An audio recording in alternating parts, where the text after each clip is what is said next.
Buenas tardes. Buenas tardes. Entonces, ¿qué tenemos aquí?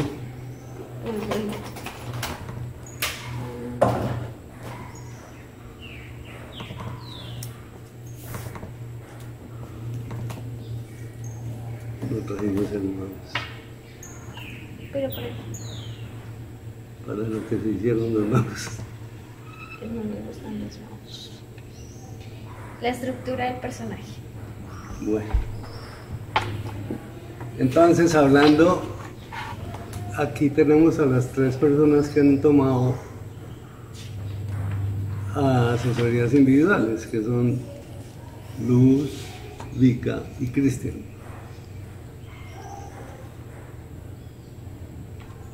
Juan Manuel no ha tomado asesoría individual, pero ya tiene su proyecto en marcha, ¿cierto? Sí, señor, y no la he tomado por falta de tiempo, Sí. pero ya la otra semana comienzo. Muchas gracias, Gustavo. Bueno. Entonces, en este momento, como ya tenemos todas las condiciones de inicio de proyecto, ya sabemos cuáles puntos hay que tener en cuenta para un inicio de proyecto y todo eso. Ahora vamos a reforzar los puntos que necesitan refuerzo en todos los proyectos. El principal de todos es el carácter del personaje, de los personajes.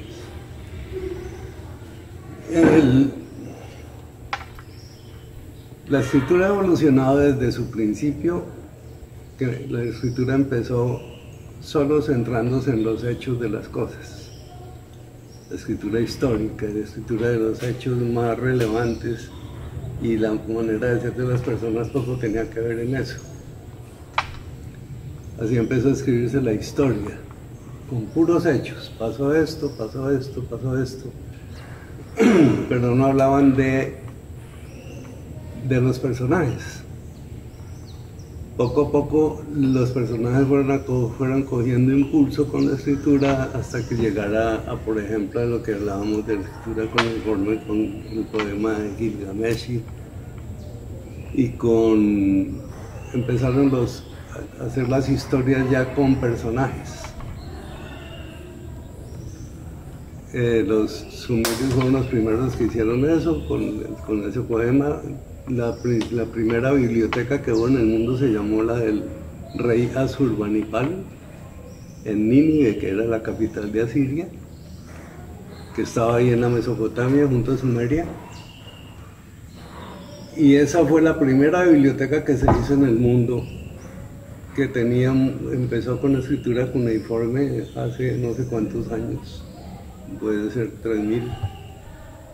Y después se llenó de papiros y todo lo que usaron después con el papel, papiros y los pergaminos y esas cosas.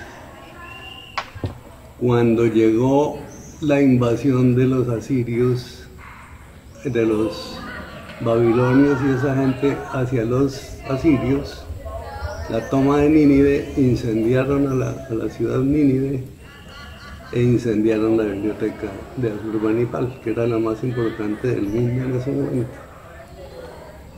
Y pasaron dos cosas. Primero, que se quemaron un incendio que hubo, se quemaron todos los pergaminos, todos los papiros. Pero con las tablillas de barro de escritura cuneiforme pasó que el fuego del incendio las coció y quedaron para conservarse para toda la vida. Por eso en este momento todavía están conservadas. Cuando los encontraron ya era barro cocido, entonces estaba perfectamente en buen estado todas las tablillas, decenas de miles de tablillas que se fueron casi todas para el Museo Británico en 1800 y pico. Y de esa escritura se saca esa conclusión. Primero, la escritura era solo hechos y poco a poco el personaje ha ido cogiendo fuerza. Y en este momento la escritura es mucho más personaje que hechos.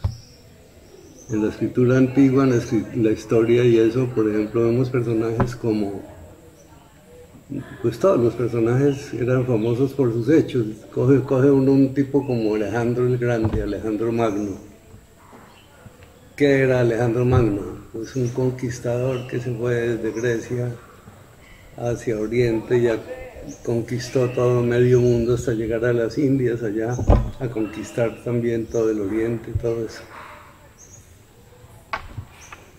Y conquistó todos esos pueblos, los arrasó. Y según la historia, pues Alejandro Magno era eso, era sus hechos, sus conquistas. Pero si en este momento me preguntan a mí, ¿para usted qué era Alejandro Magno? Yo digo, Alejandro Magno era un completo hijo de puta, asesino, genocida. Ese es mi concepto. Si se hubiera hablado del personaje en la escritura en lugar de hablar de sus hechos, porque sus hechos son eso, son un genocidio de medio mundo, para conquistar, para la gloria de Roma y de Grecia, conquistar medio mundo. Eso era pero el personaje en sí era un asesino, era un gay, violador de mujeres, maltratador de mujeres, le gustaba torturar mujeres para su placer mientras él tenía sexo con hombres. Tiene derecho a tenerlo, todo lo que quiera, pero era eso el tipo. El tipo era un niño rico, hijo de un rey, que le dieron todo en la vida y le entregaron ejércitos y todo. Vaya, mi hijo, juegue a ser Dios y a acabar con el mundo, y lo hizo. Y en la historia figura como Alejandro el Grande, Alejandro Magno. De hecho, el último concurso Planeta de Novela, que es el concurso de los más importantes del mundo, de habla hispana es el más importante porque tiene $1 millón de premio mayor por el que se lo ganó. Se lo ganó un escritor que escribió una novela sobre Alejandro Magno, novela biográfica. Esa escritura tradicional todavía está pegada a esas cosas, de los grandes hechos, de las grandes descripciones y de todo eso. Entonces, lo que yo estoy viendo y lo que yo amo de mi escritura es poder meterme en el sentido y en el sentimiento de los personajes. No tanto de los hechos son las circunstancias que llevan para mí, las circunstancias que llevan a los personajes a sentir cosas, a vivir cosas, ¿sabes? Perdón, Gustavo, que además es lo que hasta hoy todavía nos blinda de la inteligencia artificial. ¿De la qué, perdón? De la inteligencia artificial. Además. Porque hasta allá no llega todavía de poder llegar al sentir propio del ser humano. ¿Quién sabe, no? Esa es una duda que planteo en mi libro Dueñas del Mundo. Que posiblemente la inteligencia ya va mucho más adelante, sino que a nosotros ni nos cuenta porque no necesita contarnos. Eso es lo que está pasando con ella. Entonces, pues yo tengo esa duda y la planteo en ese libro en esa forma. Entonces ahora la escritura que nosotros podemos hacer, como tú lo dices, es esa, la de mostrar nuestros sentimientos y la de mostrar nuestros hechos internos y nuestras relaciones interpersonales y todas las emociones, las sensaciones y sentimientos que se mueven entre los seres humanos. O entre, por ejemplo, el cuento que me leyó Cristian en la casa cuando fue a su consulta. Es una cuestión en que el personaje principal es un animalito, pero no deja de ser un personaje que está tratando de mostrar una humanidad, ¿cierto? Entonces, mientras el personaje tenga sentimientos y todo, pues es un personaje humano, así sea un cuento entre útiles de escritorio. La tijera le dijo al lápiz y el lápiz le dijo a la regla y la regla al borrador. Y la cuchilla cortó al bloc de papel y se armó la guerra entre los dos instrumentos. Pero son personajes que tienen sentimientos y características humanas. Eso ha sido la evolución de la escritura, pienso yo, o por lo menos la que yo estoy siguiendo. aunque las grandes editoriales estén pegadas de la historia que se está vendiendo desde hace 50 años que ellos están haciendo mucha plata con eso. Y la seguirán vendiendo, quién sabe por cuánto tiempo. Pero entonces para mí, para mi manera de ver la escritura de ficción creativa, es una cuestión de sentimientos, de carácter de los personajes. La historia para mí tiene valor si sus personajes centrales tienen valor. Y, por ejemplo, ¿quieres leernos tu cuento, Cristian? Sí. ¿Sí? Gracias. No había pensado hacerlo leer en este momento, pero sí, es un cuento muy corto. Entonces, ¿O Lucecita lo quiere leer? ¿El cuento de Cristian? ¿Cómo? ¿El cuento de Cristian? Sí. Sí. no lo tengo impreso, está en el celular. ¿Lo leo?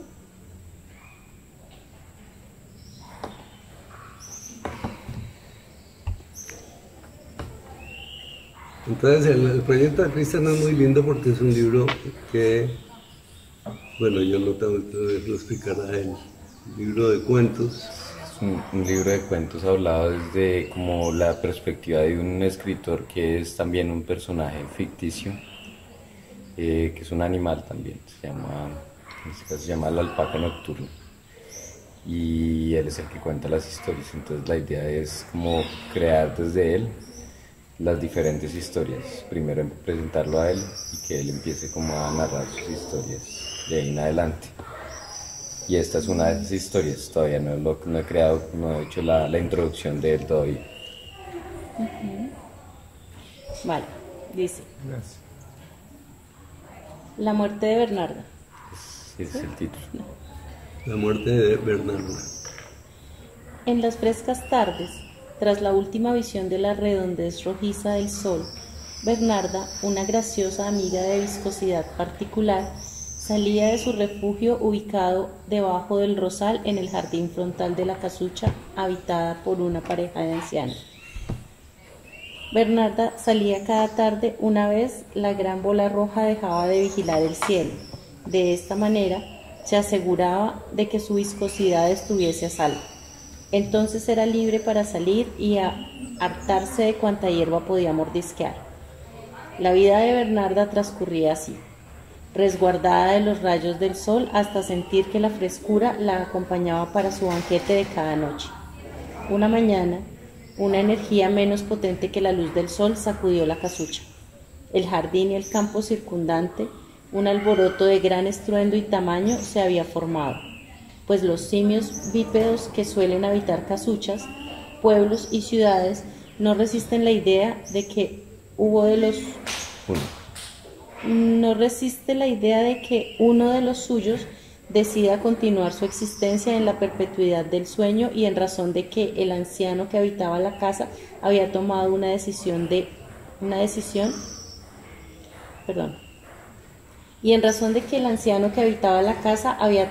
esa decisión, se empezaron a golpar vecinos, familiares y amigos que al unísono conformaron un coro de susurros, lamentos y llantos. Todo este barullo, que ya se había prolongado por 2 días, hizo que Bernarda pensara: estos humanos sí que son tercos, por más que clamen al viejo su decisión ya está tomada y no se va a volver a levantar. Bernarda tenía razón con respecto a la venerable terquedad del anciano. Sin embargo, no alcanzaba a imaginar las consecuencias que este suceso traería para su vida. Después de que el anciano fue llevado de la casa hacia el lugar en donde iba a dormir en adelante, el barullo de la casucha continuó y después la anciana, algunas cosas y hasta el rosal de Bernarda terminaron en un viaje hacia la ciudad. Una vez llegaron al destino, una hija de la anciana la acomodó a ella, a las cosas y al rosal en sus lugares.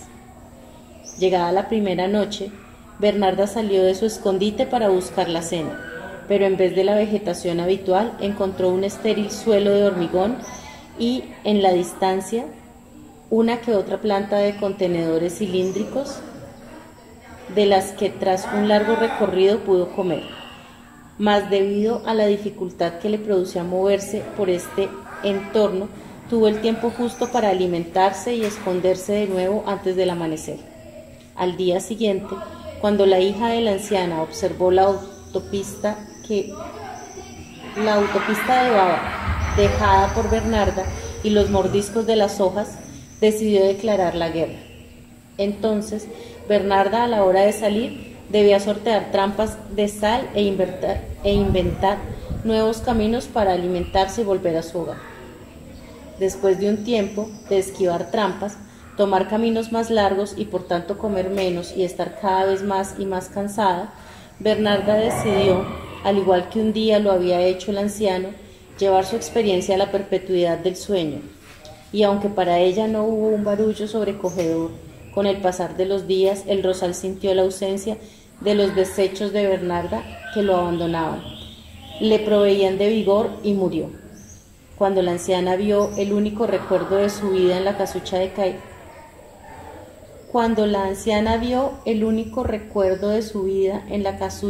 decaída, entristeció hasta que el sueño también la acogió, y entonces el barullo inundó de nuevo la casa de susurros, lamentos y clamores.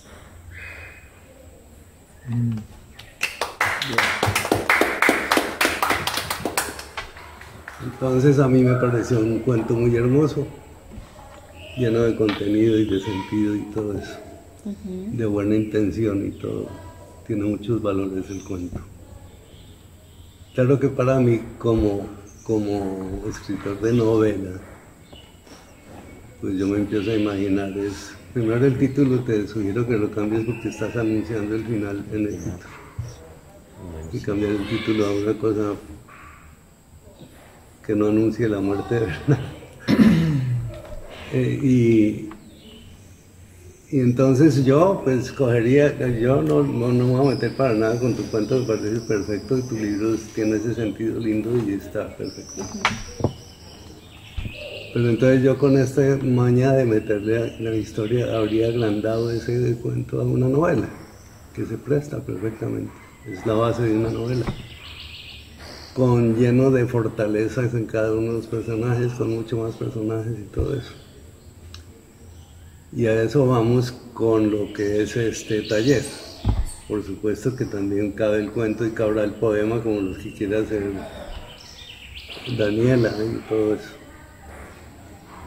Pero me habría ido a hacer con Bernarda un personaje muy fuerte, lleno de sentimientos y de cosas, y hacer de cada jornada nocturna de ella toda una epopeya relatada. Eso es mi sentir, ¿no? Pero como te digo, respeto totalmente ese trabajo y me parece muy lindo, y si tú nos caracterizas lo metemos en el libro del año pasado, que no ha salido. Lo podríamos meter, tú lo piensas. Entonces, llegamos a ese momento. Este es el momento en que empezamos a trabajar la fortaleza de los personajes, el carácter de los personajes. ¿Qué dice ahí, Vika? ¿Todos los personajes son el autor? Sí. Entonces empezamos a encontrarnos con la estructuración de los personajes. Y nos encontramos con una realidad de la que no se puede huir.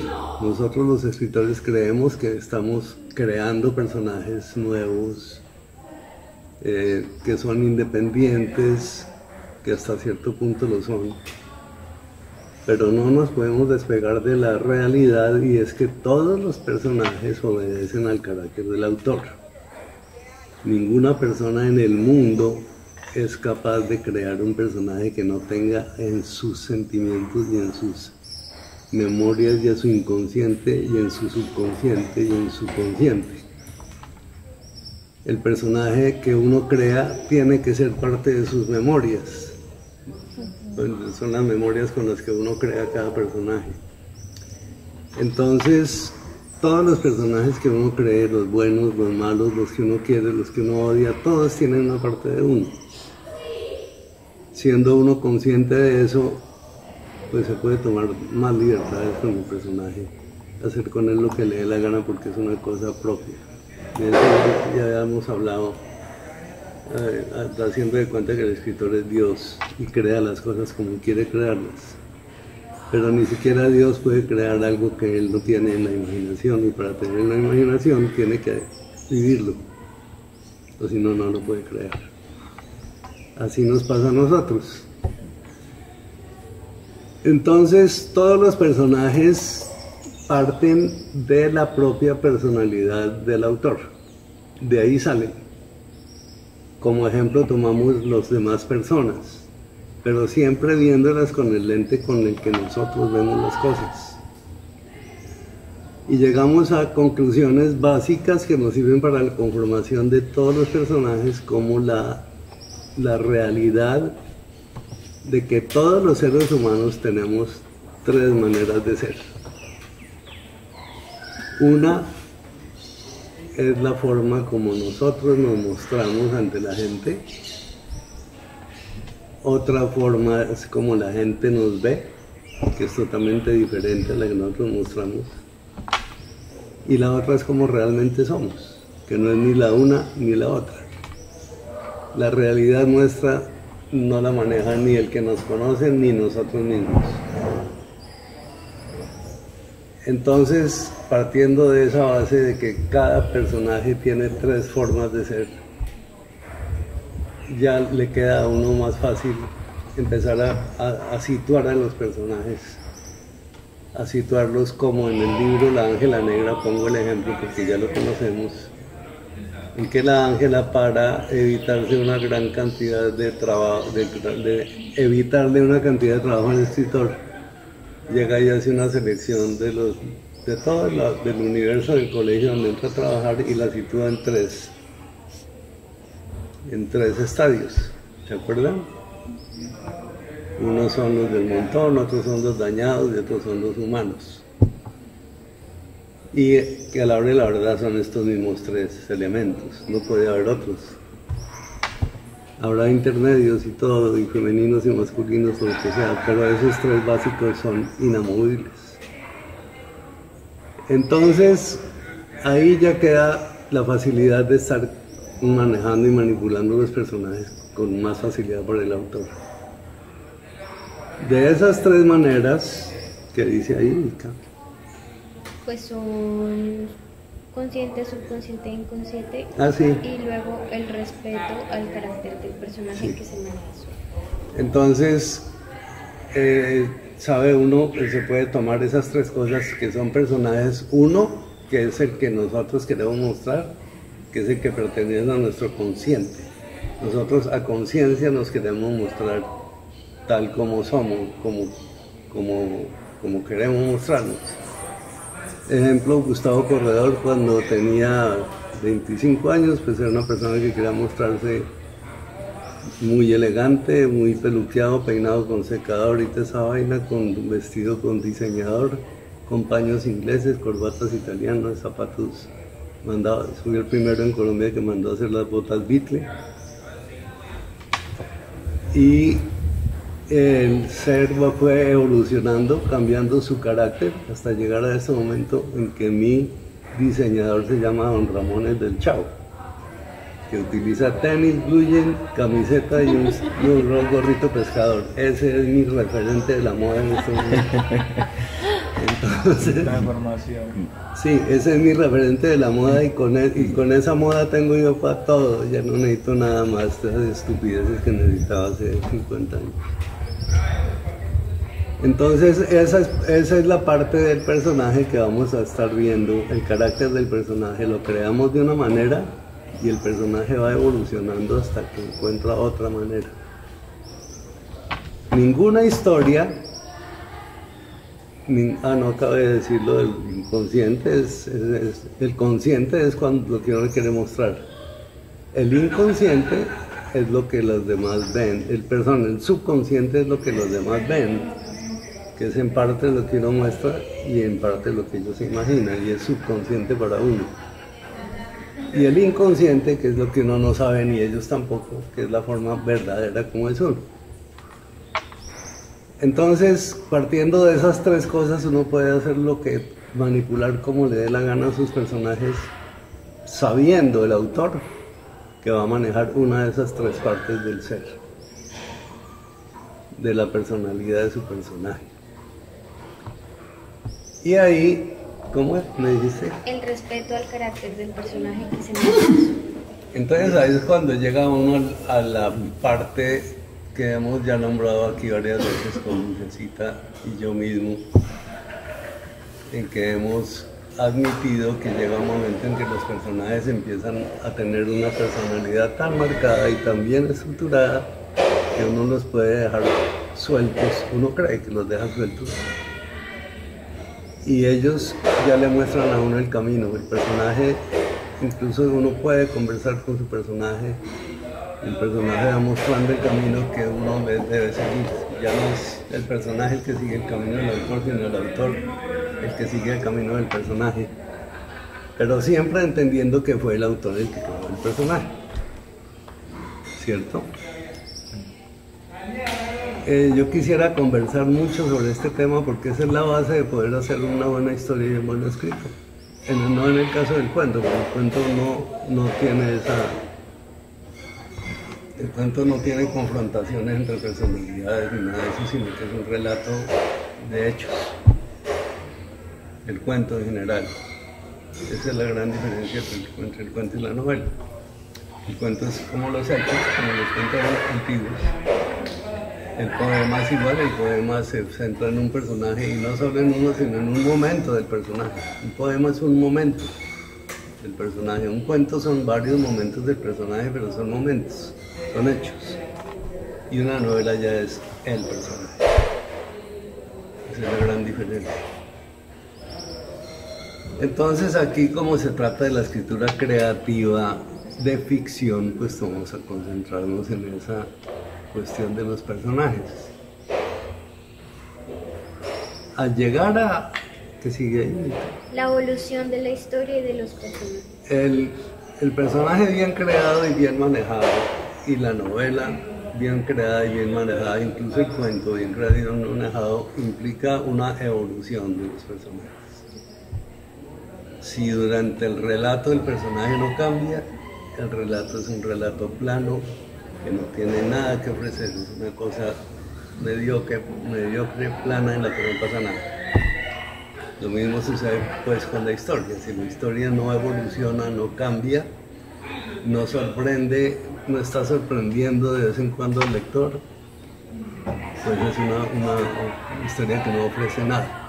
Y eso también pasa en el cuento. Y Bernarda evoluciona de ser una pavosa muy sana allá en la casucha, muy feliz y todo eso, a morir de tristeza prácticamente, ¿cierto?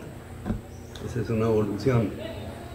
Y la evolución, toda la familia evoluciona en el cuento, desde la casucha de allá hasta la casa de hormigón donde muere la anciana. Todo evoluciona. Por eso es un buen relato, porque hay evolución. De hecho pasa mucho, o a mí me ha pasado muy seguido en los libros, que puede empezar con mucha fuerza y como a mitad del libro tiene una parte en donde se estanca y uno como que a fuerza de querer terminarlo le insiste, pero me ha pasado muy seguido con lecturas así. Por ejemplo, uno de los libros que a mí más me gusta es El perfume. El perfume tiene mucha fuerza y todo, pero cuando él está ya metido en esa, está creando los perfumes, está ya como muy metido en una caverna. En una caverna, uno tiende como que se estanca. Y efectivamente sí, es muy, muy sabroso cuando hay un libro que todo el tiempo lo tiene a uno en un avance. Sí, la evolución es la que marca eso, la evolución permanente de los personajes y de la historia. Hay etapas de transición en que se vuelven más lentas las evoluciones. De hecho, debe haber partes más lentas y partes más rápidas, porque eso necesita su ritmo, un ritmo que deje respirar al lector, porque si lo lleva todo el tiempo atacado, es un libro que se lee muy rápido y la gente no lo entiende. Y si es un libro muy lento, pues la gente se aburre y le deja a un lado, como a mí me ha pasado con infinidad de libros en mi vida.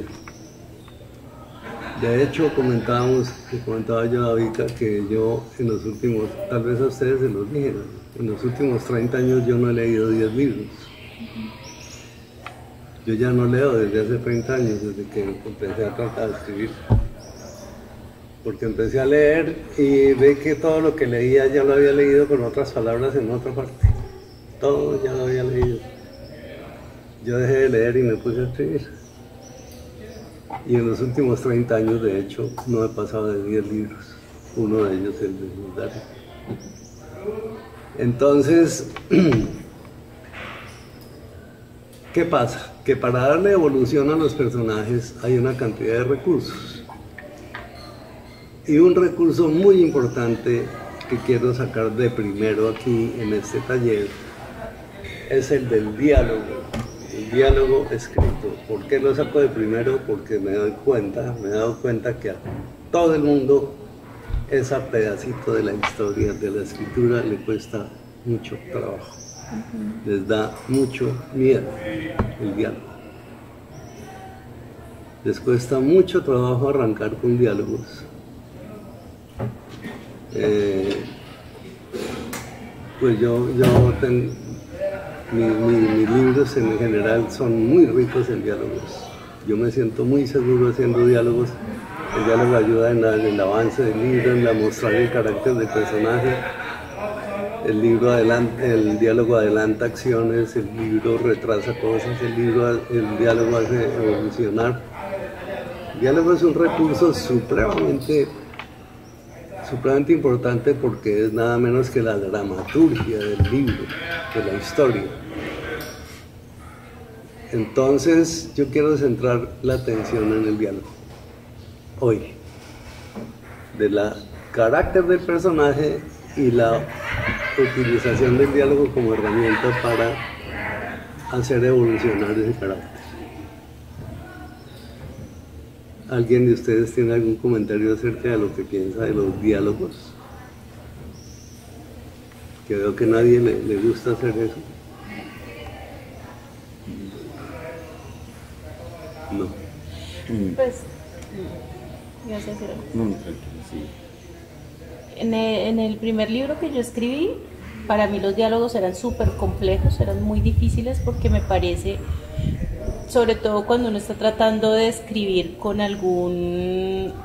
sea, el personaje tiene algún dialecto, me parece súper difícil sostener un dialecto que no es el dialecto de uno sin caricaturizar al personaje, o sea, sí, o sea, cómo logra uno el mantenerlo bien con el carácter que tiene el personaje en un diálogo que sea creíble. Entonces se me dificultaba eso, pues en el caso mío era un mexicano, entonces se me dificultaba. Ahorita estoy tratando de hacerlo y pues digamos que como es mi dialecto, pues se me facilita un poco más. Sin embargo, da sustico, da susto, porque es mantener el personaje en lo que uno está diciendo que el personaje es demostrarlo. Sí. ¿Y cuál es la base de eso? ¿Cuál es el problema de eso? Pues que hay que conocer al personaje hasta el punto de saber cómo habla, de poder ser el personaje. En mi caso, no sé si Cristian iba... No, tranquilo. ¿Sí? Pues yo iba a hablar cosas generales. Pues, no, dale. Pues que yo siento que un poco va con dos cosas que dice Gustavo, porque digamos como desde la tercera voz es como también la voz de Dios, ¿no? Como sobre todo cuando se habla en un libro en tercera persona y no en primera persona, ¿no? Como que esa es la voz de Dios, uno baja de ser Dios dentro del relator a cambiar a la perspectiva de ese ser humano que está ahí creando, ¿no? Dentro de comillas.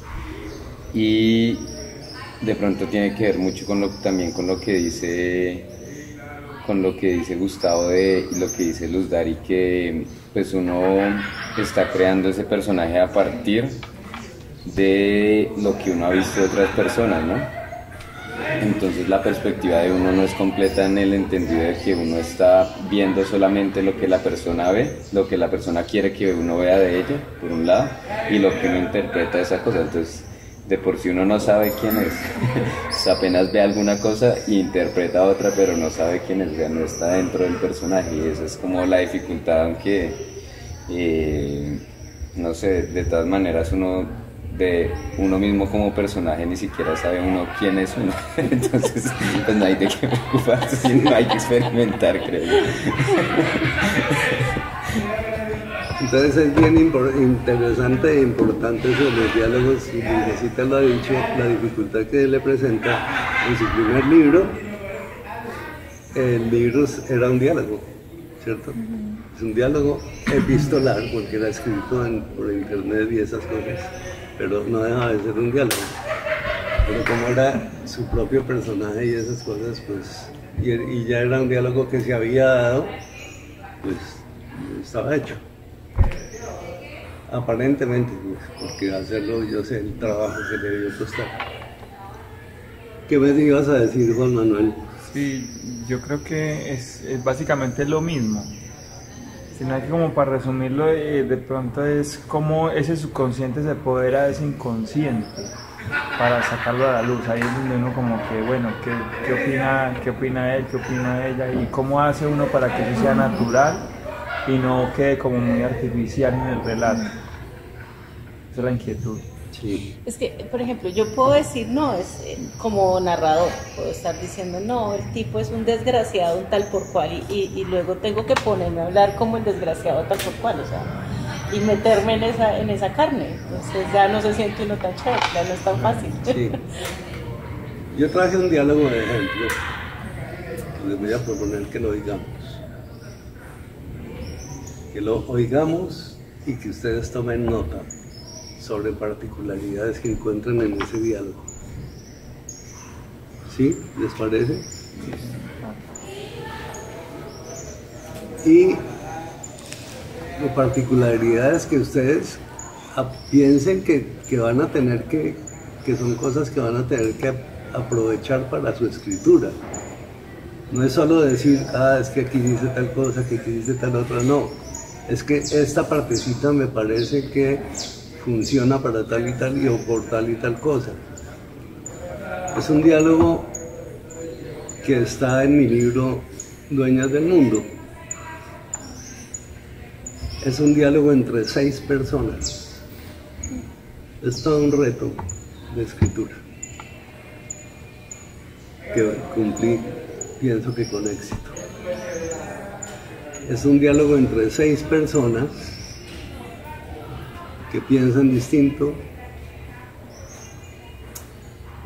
Entonces ahí se ven muchas clases de inflexiones de las que se ven en los diálogos, y es un diálogo real, o así lo veo yo. Ustedes me dirán después, siento el derecho de decir, a mí no me gustó tal cosa. Entonces hacemos eso. Vika, tú lees hasta donde quieras, ¿sí? Listo. Entonces, el capítulo se llama Sapiens Empírica. Bueno, sí, es que les anticipo que Sapiens Empírica no solo es este taller, sino que en el libro es una chocita que hay en las comunidades que tienen ellos, los personajes, y esa chocita se llama Sapiens Empírica porque es un sitio donde van a aprender, aquí lo describe. Los personajes principales ahí son Piana y Vika, que son, no me voy a poner a contarles, pero en este momento es Tiana, una de ellas dos, la que va a manejar este diálogo con otras personas.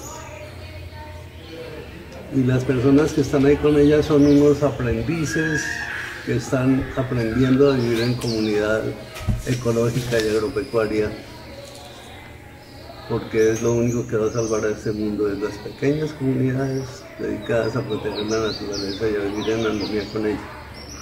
Entonces este es un grupito de esas personas que están en una comunidad de esas. Entonces dale. Sapiens Empírica. A Tiana y a Vika, donde más se le se les veía era en la elemental construcción de troncos y tablas, levantada por integrantes de cada comunidad en bellos parajes escondidos en los bosques, conocidas por las personas ajenas como la escuelita, y por quienes participaban en el proyecto como Sapiens Empírica, nombre que aludía a la elemental sabiduría que junto con el empirismo habían desarrollado todos los conocimientos esenciales de la humanidad, cuando no existía la educación sino solo el aprendizaje. No existía profesorado que enseñara con métodos ajenos e impuestos, sino solo los maestros y las maestras que con el ejemplo de su obra abrían la mente de sus aprendices y les inspiraban a crear la obra propia. Allí, sin horarios ni programas, se encontraban cuando necesitaban descansar de las labores del campo o cuando quisieran aspirantes a ingresar a la comunidad o integrantes ya oficiales, a leer, participar en debates o a conversar sobre cualquier tema, todo tendiente a conocer la evolución del ser humano como especie, la estructura de cada cual como ser humano único e irrepetible y a identificar los talentos, gustos, habilidades e inclinaciones de cada participante.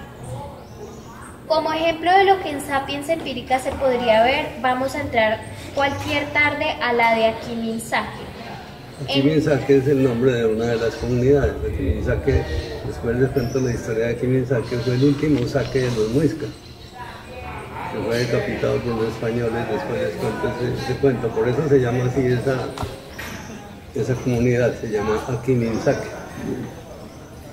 En un momento en el que Tiana con 3 de las muchachas y un par de muchachos acomodados en cojines sobre el tapete de fique tejido que cubría el piso de tierra conversaban sobre varios temas de actualidad, como el hecho de que la supercomputadora Deep Blue de IBM había sido capaz de ganarle una partida de ajedrez al campeón mundial Garry Kasparov, o el nacimiento en Escocia de la oveja Dolly, o el atentado terrorista con un muerto y muchos heridos en los Juegos Olímpicos de Estados Unidos en Atlanta.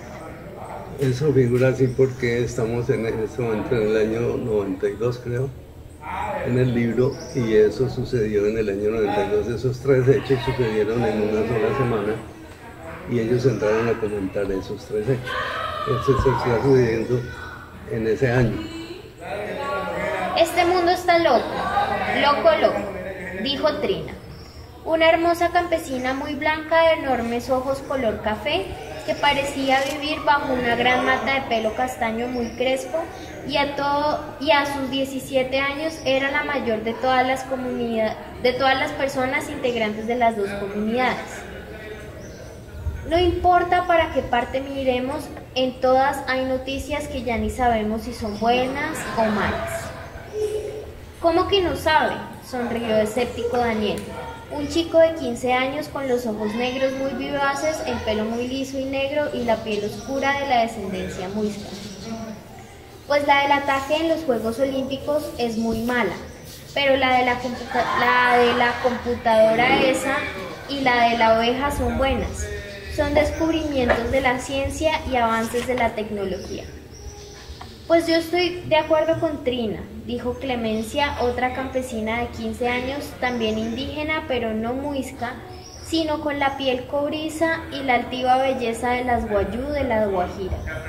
La de la computadora parece muy buena porque es una herramienta que nos va a servir para muchas cosas, pero yo veo como muy jodido eso de que resulte más pila que un tipo tan sobrado como el campeón mundial de ajedrez. Y por el lado de la oveja, pues lo mismo. Qué peligro, nadie sabe hasta dónde podría llegar algo así.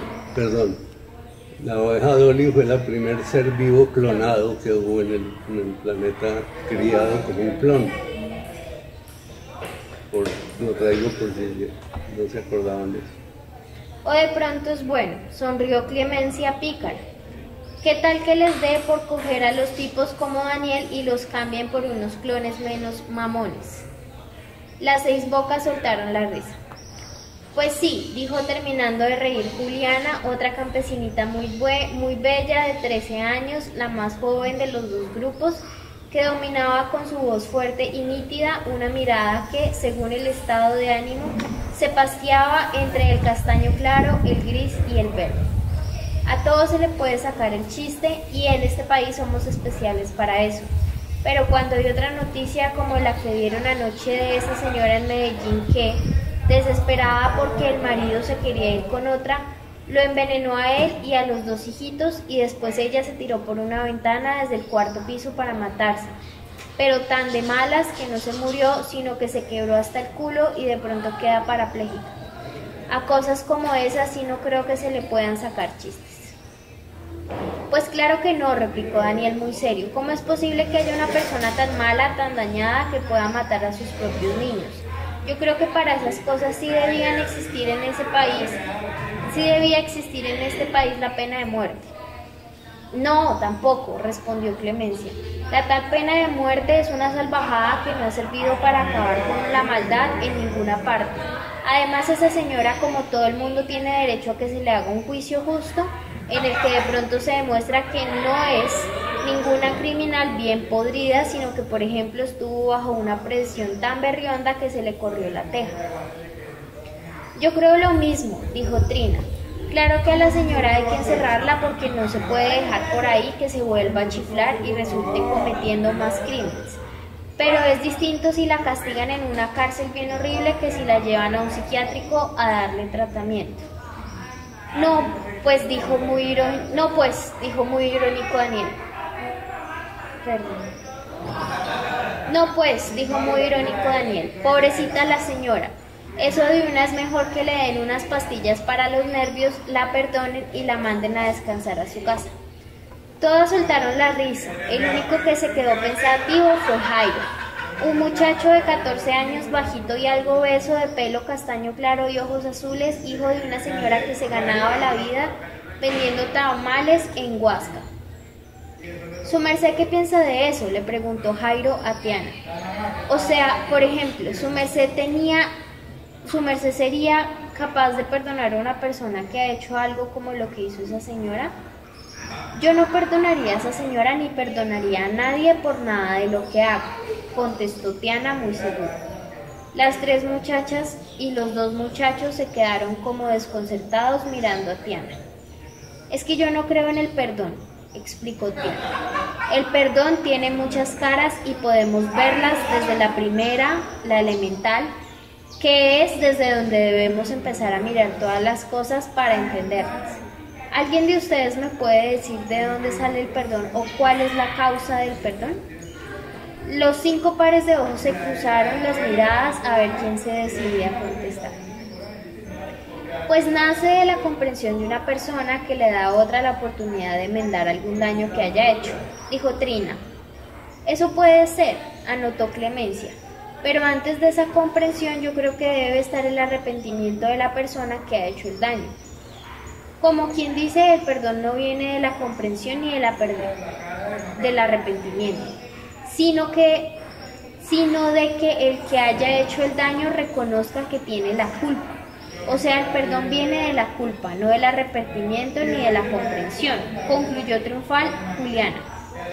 Según eso no viene de ninguna de esas tres cosas, sonrió despectivo Daniel, sino del daño que se hizo, que es del que sale la culpa, el arrepentimiento, la comprensión y el perdón. Las muchachas se quedaron mirando a Daniel y pensando lo que debían contestar.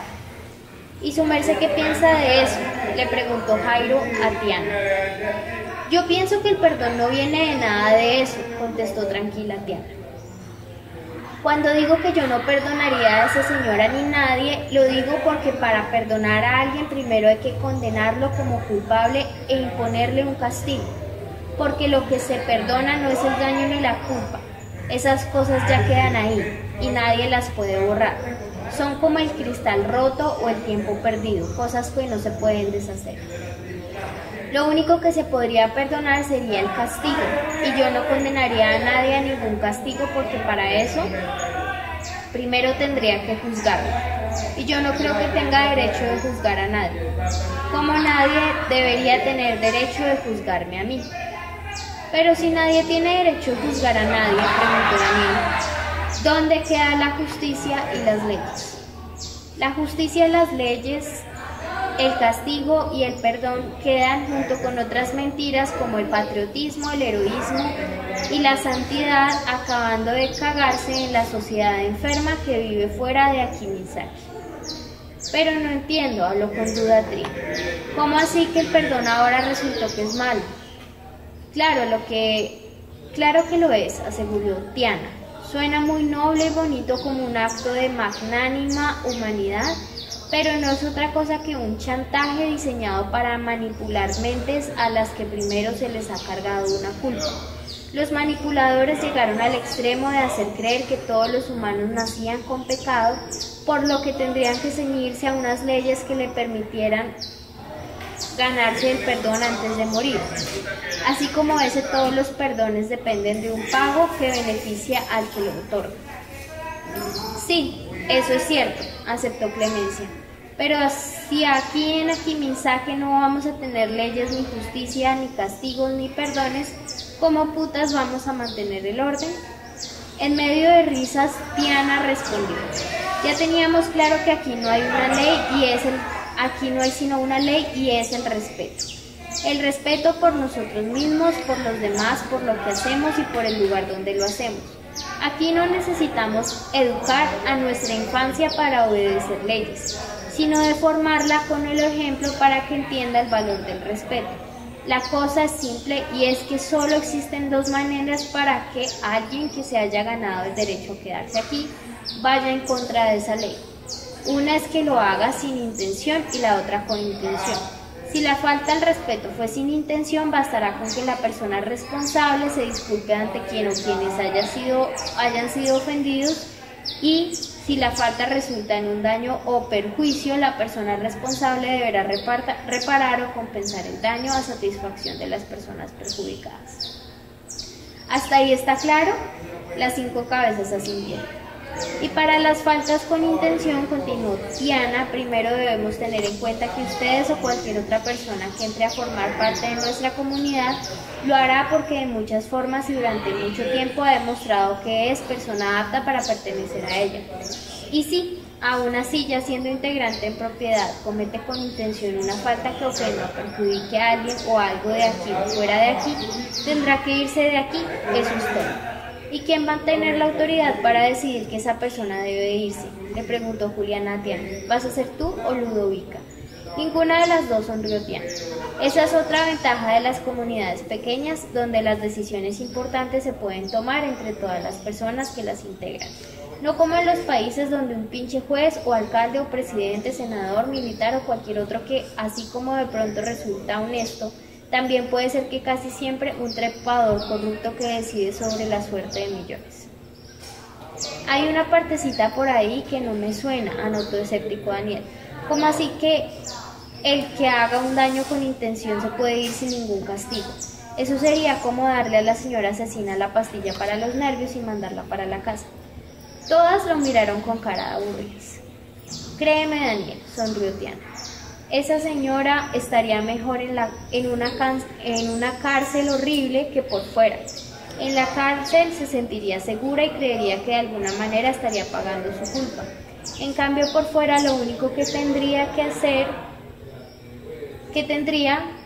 sería el rechazo, el aislamiento y el desprecio, porque sin importar a dónde fuera, allí sería señalada como el monstruo que asesinó a sus niños.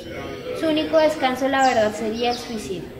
Y entre nosotros el poder pertenecer a esta comunidad diseñada para la mejor calidad de vida en comunión con la naturaleza será un privilegio tan grande que perderlo será en sí un castigo muy duro. Todas las caras, incluida la de Daniel, hicieron gestos de aprobación. Pero bueno, siguió Tiana, lo importante de una conversación como esta es que se saquen conclusiones, que se aprendan cosas, y ya sabemos que para eso lo mejor es ir a lo elemental, al inicio. Así que alguien díganos de dónde salió ese tema del perdón, el castigo, las leyes y todo lo demás que hemos hablado. Salió de las noticias que estábamos comentando, dijo Jairo, sobre todo la del crimen de la señora.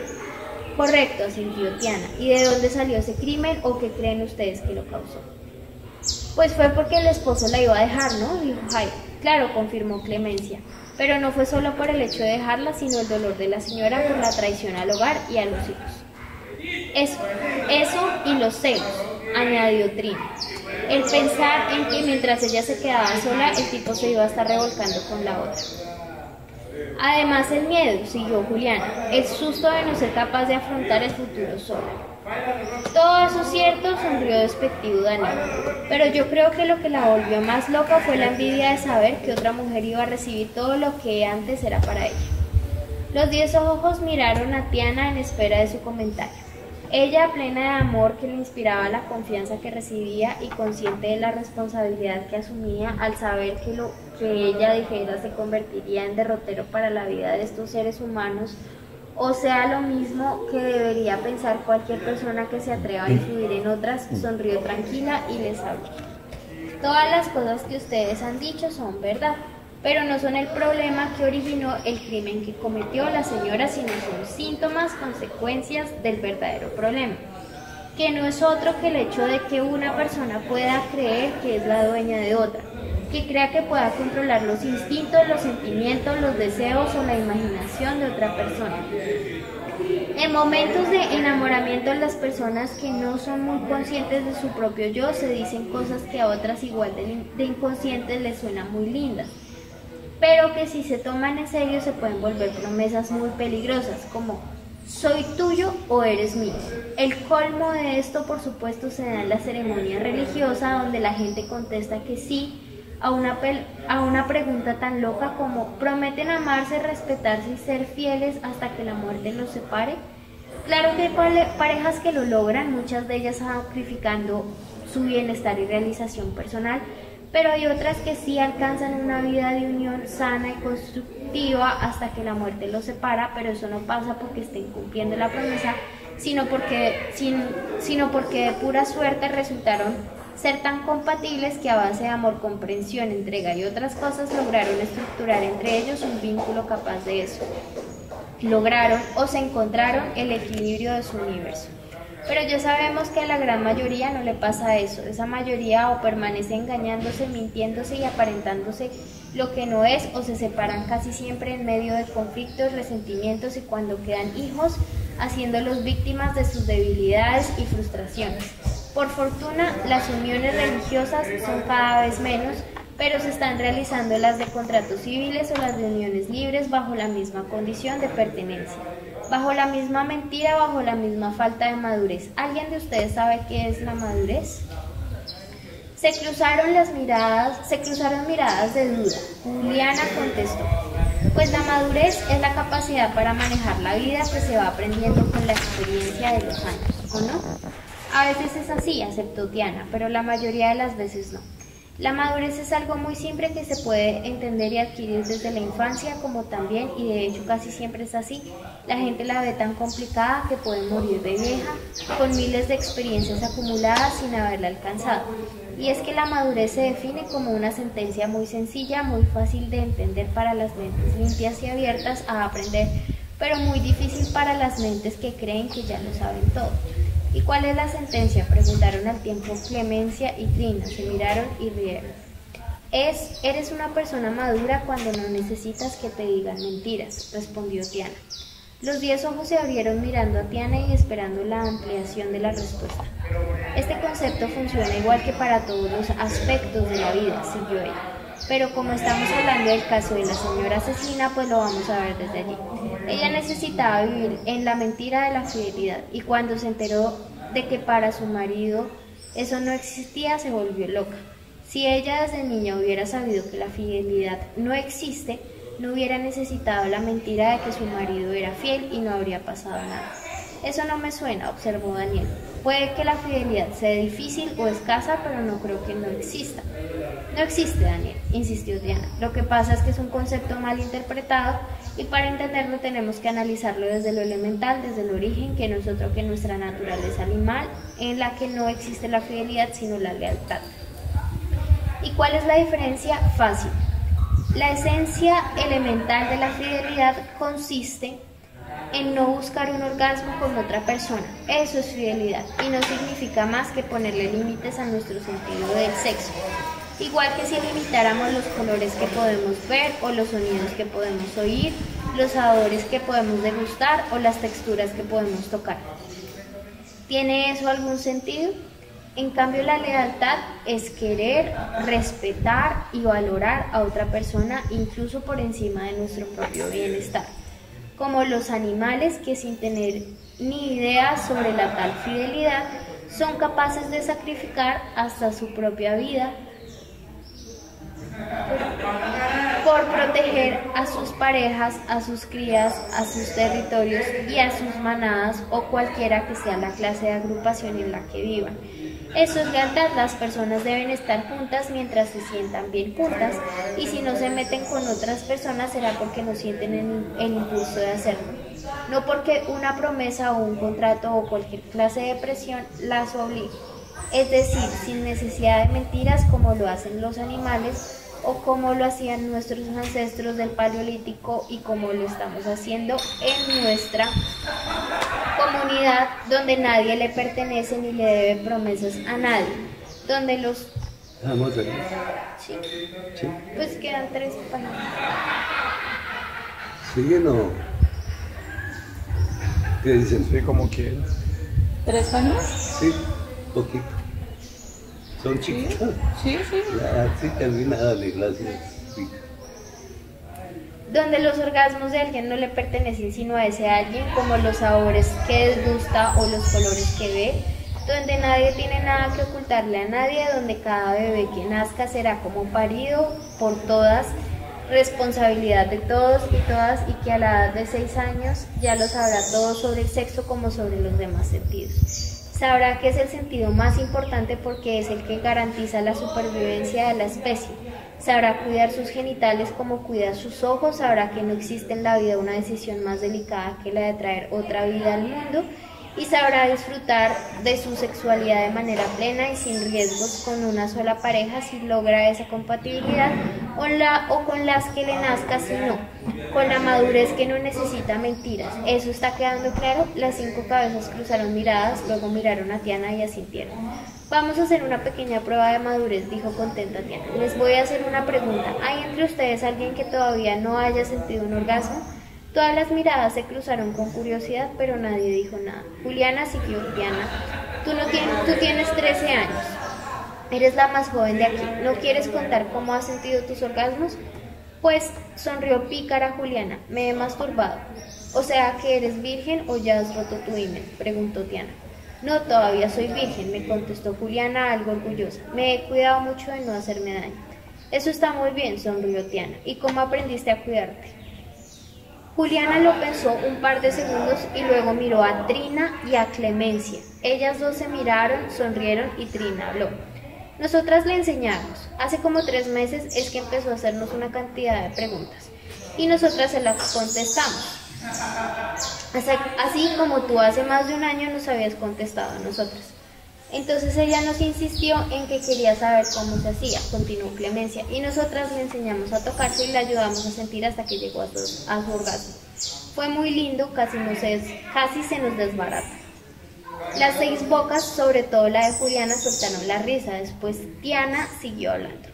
Me alegra mucho que todas aquí sepan que pueden tener y manejar sus orgasmos sin depender de nadie para conseguirlos y que cuando decidan compartir uno lo hagan a plena conciencia con todos los cuidados y precauciones y sin que se generen compromisos ni dependencias de ninguna clase como lo hizo Juliana con sus compañeras. Con Daniel y Jairo también hemos tenido conversaciones parecidas a estas y todos me han hablado como ahora sin evasivas ni tapujos y eso es porque confían en mi madurez. Confían en que conmigo no tienen nada que ocultar ni necesidad de mentir porque yo puedo entender sus verdades. Pero dime, Jairo, ¿hablarías igual con tu mamá o le contarías lo que hablamos aquí? Pues creo que no, sonrió algo apeinado Jairo. Creo que ella empezaría a pensar mal de lo que hacemos aquí. ¿Y tú, Juliana, le contarías a tu mamá? Pues no sé, contestó ella, tal vez ella entienda que me masturbo, con seguridad ella también lo ha hecho, pero eso de que 2 amigas me hicieron sentir mi primer orgasmo, creo creo que lo entienda fácil. Orgasmo no creo que lo entienda tan fácil. El que no quisiera que siquiera sepa que aquí se nombra el sexo es mi papá. Para él cualquier cosa sobre eso significaría que le están corrompiendo a su niño. ¿Crees que el haber tenido tu primer orgasmo con tus amigas te inclina a definir tu gusto sexual hacia las mujeres? No, para nada, sonrió segura Juliana. De hecho, cuando me masturbo pienso en hombres y cuando sea el momento quiero tener un bebé de la manera natural. Quiero ser una muy buena mamá. Bien, concluyó Tiana. De eso se trata la madurez. Del grado de sinceridad con la que podamos tratar a cada persona, porque de acuerdo a la madurez que percibamos en ella sabremos a quién puede afectar una verdad y a quién no. Y la conciencia que sobre eso debemos tener es que a nuestra comunidad no puede entrar nadie que no nos inspire la sinceridad a todos y de manera total. Las muchachas y los muchachos siguieron hablando con entusiasmo sobre otros ejemplos de madurez, mientras Tiana, sin dejárselo notar, se rendía al orgasmo por el abrazo con que Vika le mostraba su aprobación. Fin. Aprobación. Ese es el diálogo.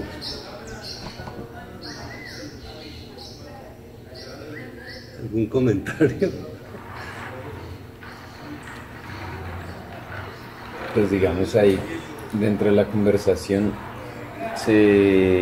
como que se denota el protagonismo de Tiana un poco en la comunidad, ¿no? Como que es una voz importante. Claro, ella es la que maneja la comunidad. Entonces se ve como en la reiteración y sí, como es la voz principal, entonces se nota un poco eso. Entonces, no sé si eso tanto sea un rasgo de personalidad, pero sí por lo menos del papel que juega en la historia, que pues es protagónico, me imagino.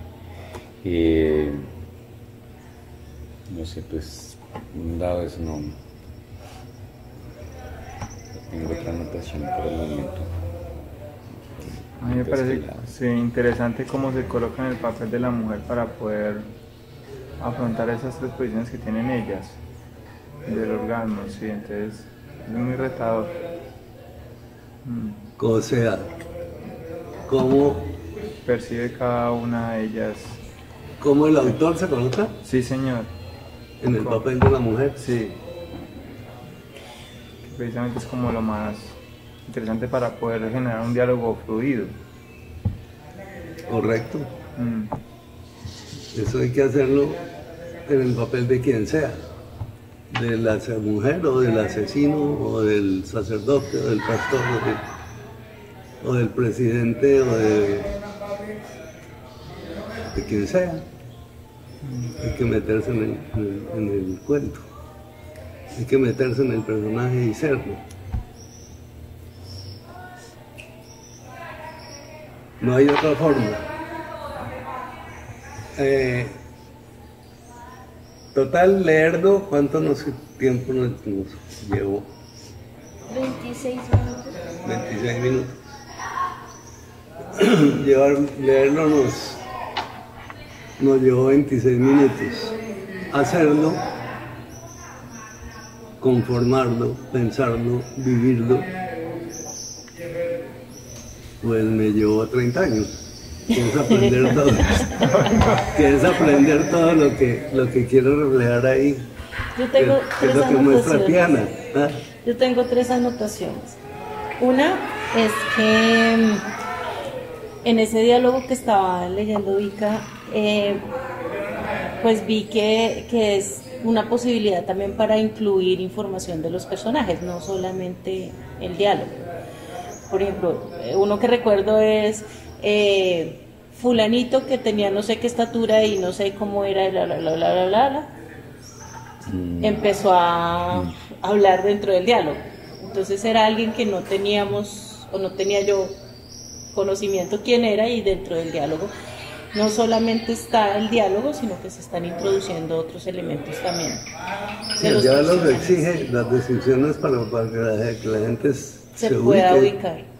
Sobre todo cuando la cosa es entre 6 personajes. Sí, yo personalmente nunca he hecho un diálogo de más de 2. O sea, 6 debe ser... Pues Pues yo te cuento que el único diálogo entre 6 personajes que dura 26 minutos de lectura que yo conozco en la literatura es este. A no ser que sea en obras de teatro, ¿no? En dramaturgia. En dramaturgia hay diálogos más largos. Pero en literatura no conozco ninguno de los libros que he leído en mi vida que tenga un diálogo de esta longitud y con 6 personajes. Y de pronto ahí tú tienes una herramienta desde tu profesión como actor que te posibilita ese algo que pues uno no tiene tan a la mano sí, pues eso sí, eso es cierto, eso es verdad. Yo tengo esa ventaja de el haber tenido la experiencia de aprender a meterme en los personajes y a entenderlos por dentro y tratar de interpretarlos. Otra anotación que tengo acá dice que esos diálogos permiten meterse en temas, en tesis muy fuertes a la crítica y al mismo tiempo bajarles el tono, porque puede haber un personaje muy metido en, por ejemplo, si estamos hablando de Dios, y en algún momento me salí del texto que estaba leyendo Ica y me fui al proyecto Eva. Sí. Cuando yo te decía en algún momento, yo decía, ahí está Gustavo Pintado, cuando estaban hablando de Dios. Entonces, hay alguien muy, muy metida en decir que no cree o que pues, lo que quiera que sea que quiere decir de Dios, que a ojos de un lector puede ser muy contrario, pero hay otro que está en el diálogo que está diciendo, no, quizás te estás yendo por donde no es, o quizás, y le baja un poco la temperatura a eso que puede ser una tesis tan fuerte, que finalmente es lo que piensa el autor. Pero, sí, eso sí, pero, es lo que yo quiero reflejar, lo que yo quiero decir. Todo lo que uno escribe es lo que uno quiere decir. Y cuando escribe contrapartes, debates, la finalidad es poder decir lo que uno quiere, en la forma de discusión o de debate, pero es poder decir lo que uno quiere. Otro diálogo muy largo que tengo es que estuvimos viendo fue el de Opus Mundus. ¿Tú leíste Opus Mundus? no lo he leído. Que es un libro que tiene un diálogo de 50 páginas entre 2 personajes. O sea, todo el libro es un diálogo. Sí. No, el libro tiene 100, pero la mitad del libro es un solo diálogo seguido, sin interrupción, entre 2 personajes, que es Gerardo Cárdenas, el mismo escritor de todos mis libros, el mismo narrador, excepto la Ángela Negra, que es ella misma, pero el resto son todos el mismo narrador, Gerardo Cárdenas.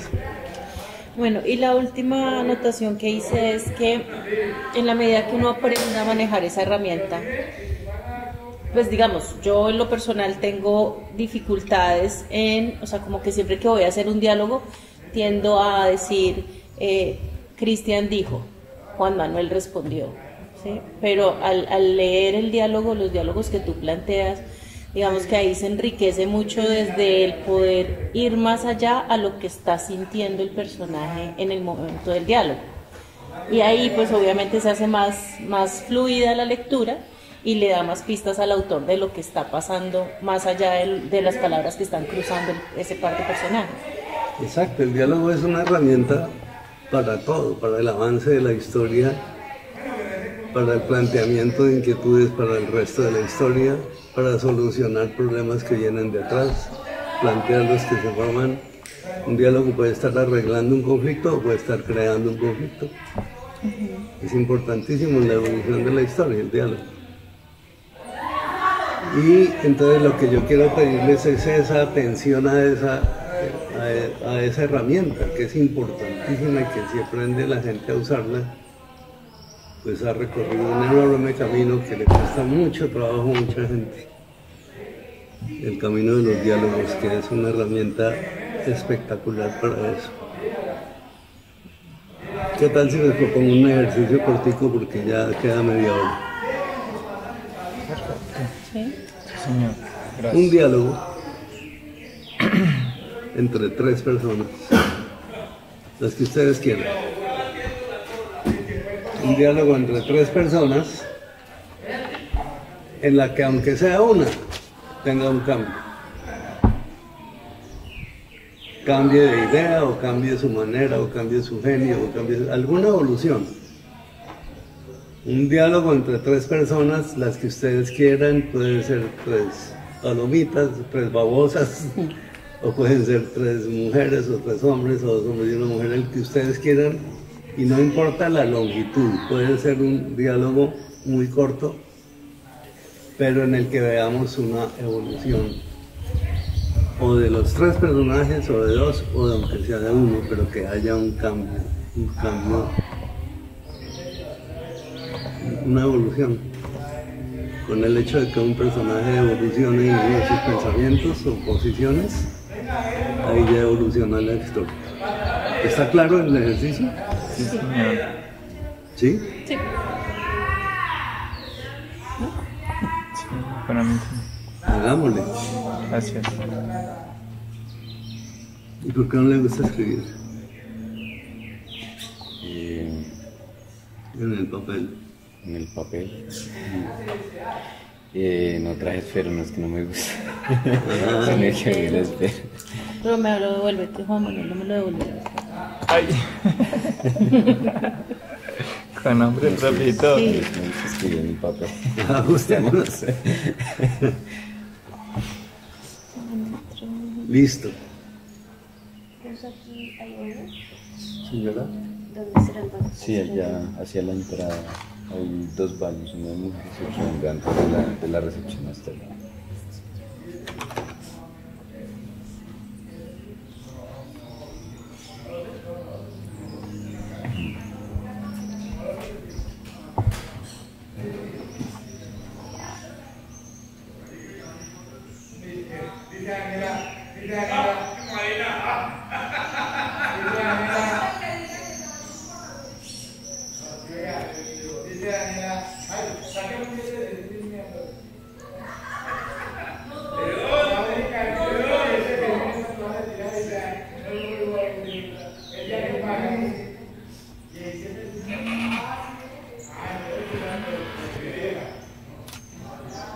Hola, mi amor, ¿cómo estás? Bien, bien. ¿Qué haces? Ah, bueno, mami. Ahí estás bien. Ah, bueno, mi amor. Enseguida te llamo que estoy por acá haciendo algo, ¿bueno? ¿Sí? Ah, bueno, gracias. ¿Hasta que vas a salir?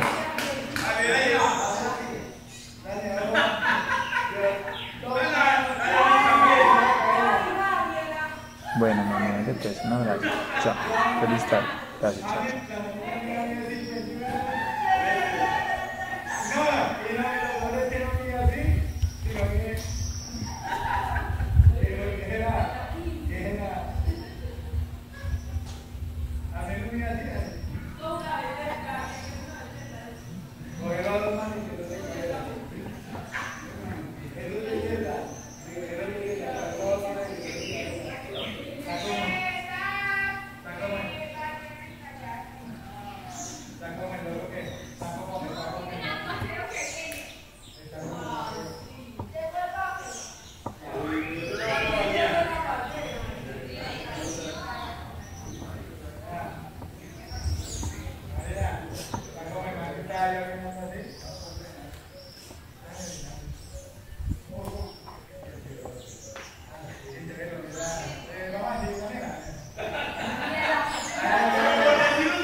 que quedó bien.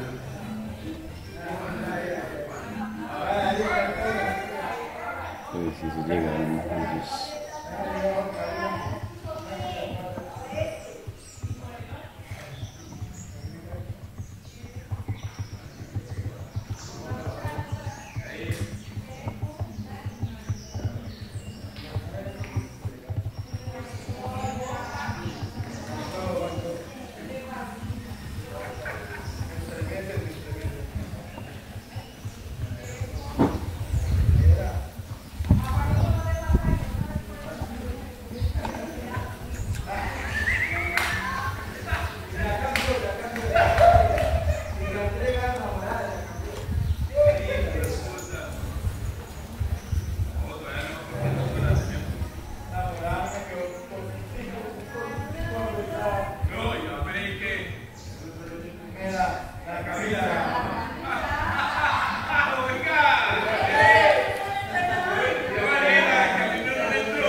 Dari, ¿tienes otro esfero? ¿O solo este era el último? ¿Te acabó? No sé si no escribe más. Escribiste mucho.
Ya.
Bien, sí, más.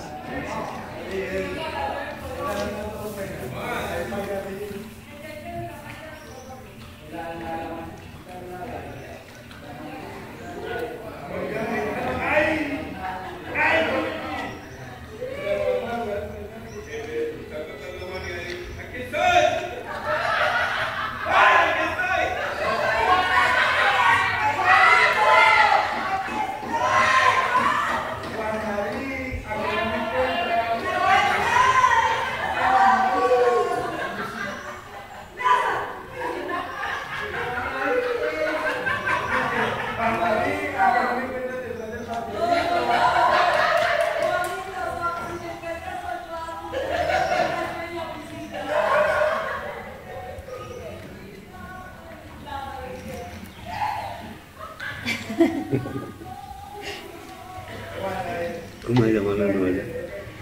estaba escribiendo. No tiene nombre. No tiene nombre. Ah,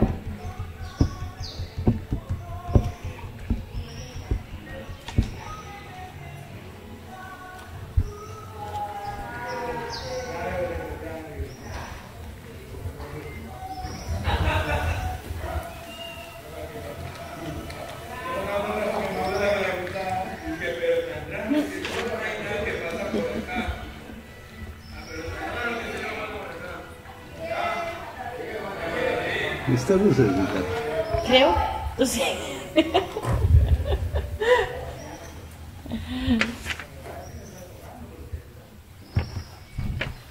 Sí, no sé. Estaba peleando porque llevo como un mes esperando una encomienda y llegaron y llamó el de envía, pues yo no escuché.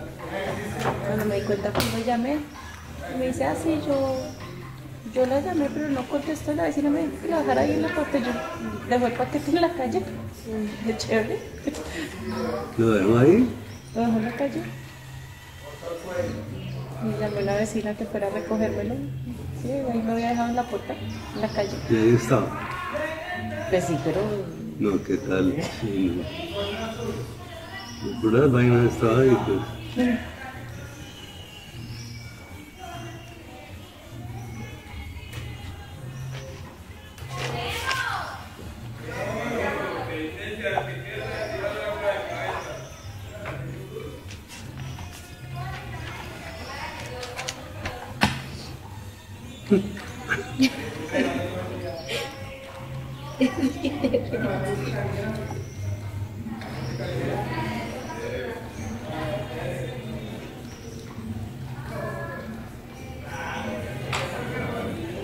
La pila, bicho.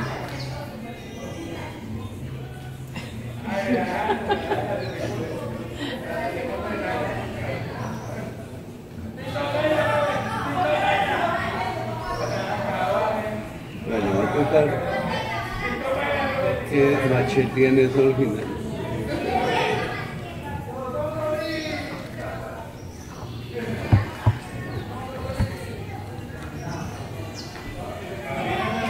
En ese momento tembló, salía el pecho encima de todo el mundo, no pudieron seguir hablando.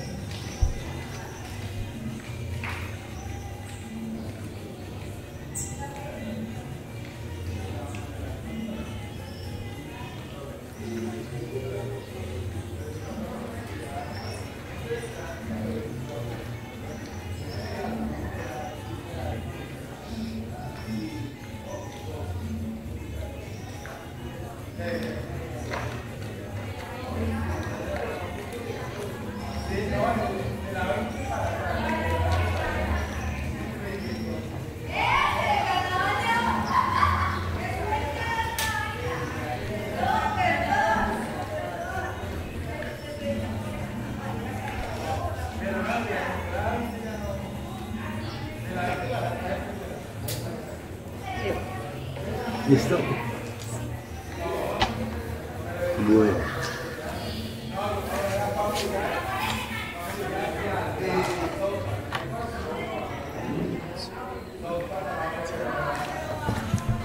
Lo voy a dejar hasta ahí porque el tiempo es apremiante. Entonces, el que terminó primero fue Juan Manuel, ¿no? Sí, son Dale, hijo. Yo no prometo mucho, la verdad. ¿Qué dice, jefe? ¿Le hacemos? No sé, esto es delicado, podemos tener un problema grande. Yo pienso que es mejor dejar eso así, peguémosle. No, nos levantan, ya estamos advertidos. Jefe, sí, esta zona es caliente, el problema es mucho más grande. Es un fin de semana, esos manes no van a dejar que eso se les caiga. Es mucha plata, dijo el mono. Muchachos, tengamos calma. Con esto quedamos bien y podemos pedir que nos ubiquen mejor. Precisamente, usted sabe que eso mi familia no lo quiere. Jefe, no haga eso por favor, usted sabe que yo estoy mal, en la casa tengo problemas. Emilio mira al cielo, piensa y exclama, ah, miren pues, Voy a confiar en ustedes, volvémosle a eso, a la de Dios. Eso sí, saben que tienen que meterle esfuerzo. Ya. Necesito volverlo a oír. Sí, Más despacio. gracias. ¿Qué dice, jefe? ¿Le hacemos? No sé, esto es delicado. Podemos tener un problema grande. Yo pienso que es mejor dejar eso así. Peguémosle. No, nos levantan, ya estamos advertidos. Jefe, sí, esta zona es caliente, el problema es mucho más grande. Es un fin de semana y esos manes no van a dejar que eso se les caiga. Es mucha plata, dijo el mono. Muchachos, tengamos calma. No, con esto quedamos bien y podemos pedir que nos ubiquen mejor. Precisamente, usted sabe que eso mi familia no lo quiere. Jefe, no haga eso por favor. Usted sabe que yo estoy mal en la casa, tengo problemas. Emilio mira al cielo, piensa y exclama. Ah, miren pues, voy a confiar en ustedes. Volvémosle a eso, a la de Dios. Eso sí, saben que tienen que meterle fuerza.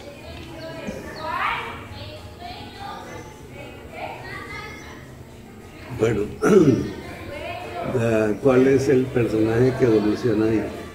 Emilio, de más a menor. Cuéntanos la evolución.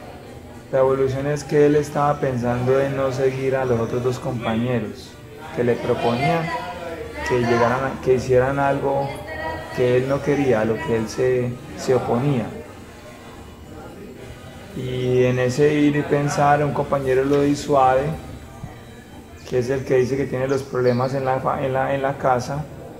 Entonces Emilio, a la final, como una ruleta rusa, toma la decisión de cambiar de decisión.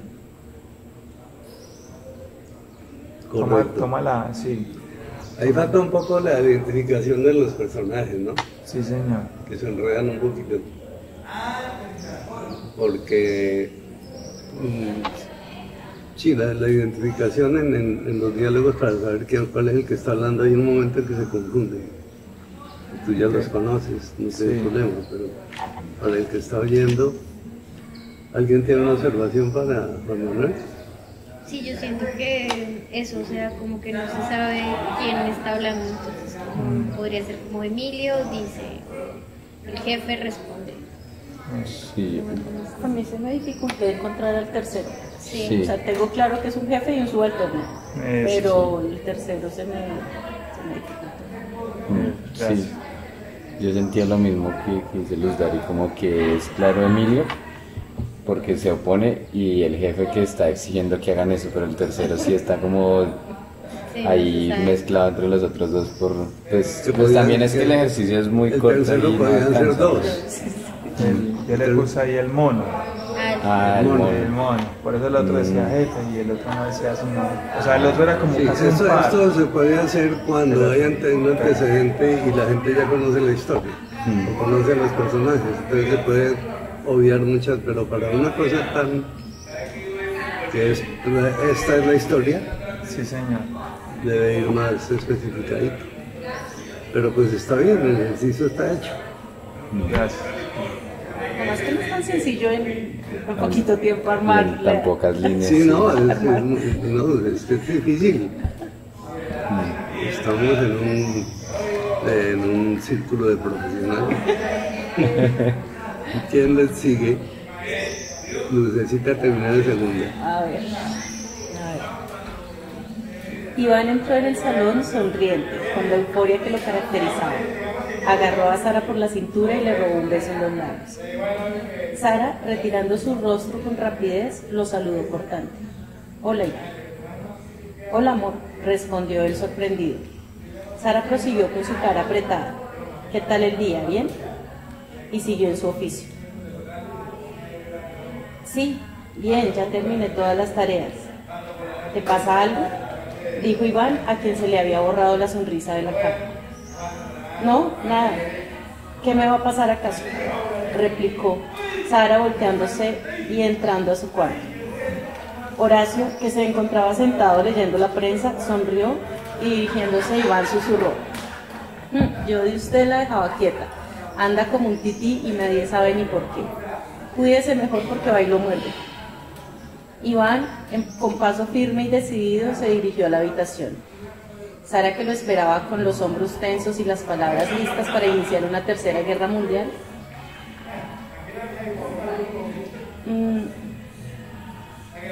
Aquí no sé qué pasó.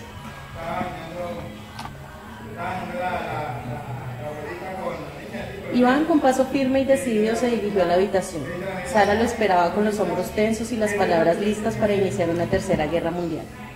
Al llegar él al frente de ella, suspiró profundo y se arrodilló diciendo: pero mamacita, a lo bien dígame por qué es la pelea, y así yo por lo menos sé cómo me defiendo. Pero es que en serio no tengo ni puta idea de qué fue lo que hice esta vez. En todo caso, yo soy culpable y pido perdón por eso. ¿Sí? ¿Me perdona? ¿Y me cuenta por qué es que estamos peleando ahora? Sara no pudo contener la risa al entender que en efecto estaba peleando sola. Levantó a Iván del suelo, le dio una palmada cariñosa en la espalda y lo besó, sintiéndose muy tonta. ¿Sintiéndose muy qué? Muy tonta. No, pero está muy bien. Sí, es una escena cotidiana de la casa, esto está bien. ¿Quién terminó después? Yo. Dale, pica. Qué nervios. Muy bien, Lucecita. Gracias. El reloj marcaba las 6 de la mañana. Su esposo todavía no le contestaba, cosa que le parecía en extremo raro, pues el hombre se despertaba a las 4 de la mañana religiosamente para el trabajo. La niña ya estaba lista para el colegio, pero ella casi no le paraba bolas a sus insistentes intentos de atención causados por el hambre del ayuno. La tensión y los nervios no la dejaban pensar y se exaltaba poco a poco. Mami, se me va a hacer tarde y no he comido ni frutica. Solecito, por favor, cállate, no me dejas ni pensar. Ve, en ese momento sonó el celular y se sintió como si le volviera el alma al cuerpo. ¿Aló, Jorge? Del otro lado, con la voz entrecortada y en medio de la desesperación causada por el acalorado momento. No, mamá, con Sara. Pásame a tu papá. Mamá, mi papá. ¿Qué es Sara? Habla, me tienes con los nervios de punta. Que se murió, ¿entiendes? No tiene pulso. ¿Qué? Pero sí, a ver, y tú. La mujer se sentó incrédula, sintió como su mundo se venía abajo y cayó en llanto. Sol se le acerca. Mami, ¿qué pasa? La mujer despectiva, en negación y llena de ira. Nada, mamita, váyase para el colegio. Váyase para el colegio. Pero mami, y del otro lado, Sara aún estaba en el teléfono. Mamá, contesta, ¿qué hijo de puta se supone que haga? La mamá sin entender ni poder controlar la situación con sus dos hijas, entra en shock y contesta solo. Mami, mi papá está bien, mi papi está bien. Con toda la ira le responde que sí, Sol, hijo de puta, vete para el colegio, por el amor de Dios. La niña, asustada por el grito, comienza a llorar.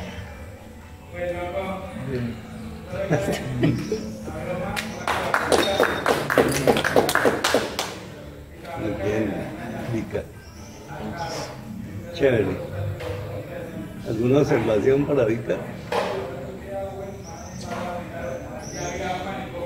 Yo me perdí, pero no sé si fue porque me distraje seguramente, pero una parte donde pues el relato iba muy trágico porque se había muerto el papá y después estaban despidiendo a la niña para el colegio, pero entonces no sé, me perdí en la mitad, no supe qué fue lo que pasó con la muerte del papá y...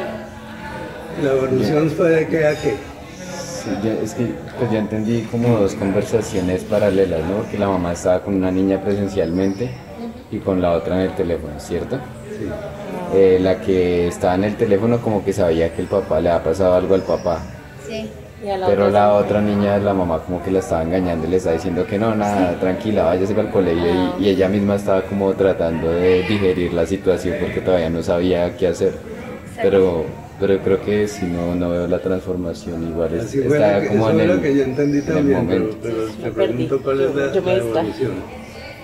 Pues De alguna manera, pues es como lo que marca una noticia, o sea, ella estaba esperando como que le contestara el esposo al principio. Estaba expectante y terminó, pues, terminó como, en shock, como sí. en una situación en la, pues, que no se esperaba y también la niña pues cambia como de voy a desayunar, a comerme mi frutica y después es como, pero, o sea, como largues hijo de puta y déjeme en paz. Y la otra pues es como ¿y qué hago? Y ya. Correcto. Cierto. Muy bien. Bueno, yo creo que mi transformación tampoco es muy clara, que está a golpes, pero entonces empieza así. ¿Tú ya habías venido a este bar, Aleja? No, Edu, es la primera vez. Paula me había hablado de él, pero yo jamás me había aventurado. Yo también había escuchado muchas cosas de este lugar, pero jamás había estado en este o en otro bar gay. Ay, mira, ya entró Carlos. ¿Qué más, Carlitos? ¿Tú se habías entrado en este lugar? No, amigo, yo sí soy hombre, no como usted que tiene las nalgas curiosas. Vine hoy fue por acompañarlos. Yo no sé qué les dio. Yo no sé qué les dio a ustedes. Ay, Carlos, deje de ser tan machista, que el lugar no te va a... deja de ser tan machista que el lugar no te va a volver gay, a menos que tú seas el de las nalgas curiosas. ¿No te parece que es la mayor prueba de hombría? Es más, hermano, hasta debería darse un pico con algún chico para que la prueba sea más fiable. Ja, ja, ja, se atacó de la risa Alejandra. Ja, ja, ja, tan bobos. Más bien vamos a esa parte de allá que es la mejor del bar. Uy, ¿cómo así, hermano? ¿Qué son esos conocimientos? Y ahí queda el diálogo porque no llegué a más. Pero en una página más, Carlos, se le ponen las nalgas curiosas. Sí. Sí, ya se vuelan, se sale del closet. Se vuelan. Entonces ahí qué pasó, ¿verdad? De evolución. Decidió entrar. Está Una muy bien, transformación. está muy bien, chévere. Entonces es que digamos me demoré como planteándome a mí mismo la historia y no está la evolución. No está la ¿Por qué evolución. va a entrar? Sí, la evolución va en camino, pero no llega. La evolución se la puso a Carlos. No demora mucho. El ejercicio está muy chévere, ¿cierto? Sí. Está acá. Va a tocar poner uno en el chat para todo el mundo, uno parecido, para la otra sesión. Esa propuesta me parece interesante. Sí, hay que hacer cuando mucho termina de ejercicio trabajar porque en la casa. esos ejercicios uno se ven así como que ya se hizo, pero esa vaina algo deja. Eso deja en la mecánica cerebral, deja un oficio. Lo que yo te decía hace un ratito, volví y me encontré con esa dificultad de fulano dijo, Mengano respondió, que como me salgo de ahí para que no se vuelva repetitivo. Sí, sobre todo cuando la gente no conoce los personajes hay que especificarlo. Cuando ya la historia va corriendo y la gente ya sabe quiénes están hablando, por ejemplo en el de ejemplo, en el que leímos de ejemplo de Sapiens Empírica, esos personajes, todos menos Tiana, todos son nuevos. Los otros 5 personajes es la primera vez que aparecen, entonces por eso tocaba hasta describirlos, porque no habían aparecido antes en la historia. Entonces ahí toca describirlos y identificarlos. Muy Bueno. chévere, Gustavito, muy chévere. Muchas gracias. No, sí.